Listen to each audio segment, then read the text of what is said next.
Game খেললে মিলতে পারে আপনার প্রেমিকাও। কি ভাবছেন, মজার ছলে বলা হচ্ছে? না না, একদমই নয়।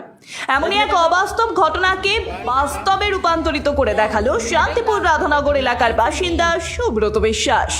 দীর্ঘ 5 বছর ফ্রি ফায়ার খেলে ট্রফি জিতে আস্ত এক বউ ঘরে নিয়ে এলো শান্তিপুরের ছেলে সুব্রত।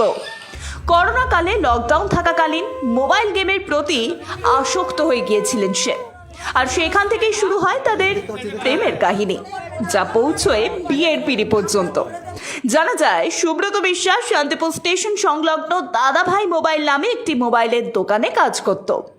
করোনার সময় দোকান বন্ধ থাকায় গেমেই মন দেন তিনি, এবং আলাপ হয় সন্তোষপুর গার্ডেন রিচের বাসিন্দা প্রীতি প্রামাণিকের সঙ্গে। প্রীতিদের অবস্থাও আর্থিকভাবে সচ্ছল ছিল না। বাবা পেশায় ভ্যান চালক, বাড়িতে রয়েছে ছোট ভাই এবং মা। আর সেই সময় দ্বাদশ শ্রেণীতে পড়লেও আর্থিক অনটনের জন্যই বেছে নিতে হয়েছিল পরিচালিকার কাজ। দ্বাদশ শ্রেণীর পর আর পড়াশোনা হয়নি।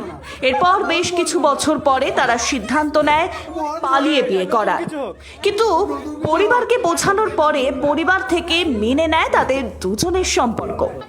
রবিবার এক করে দেওয়া হয় ওদের 4 হাত। তবে বর্তমানে দম্পতিরা জানান, সংসার এবং কর্মব্যস্ততার চাপে আর গেম খেলা হয় না।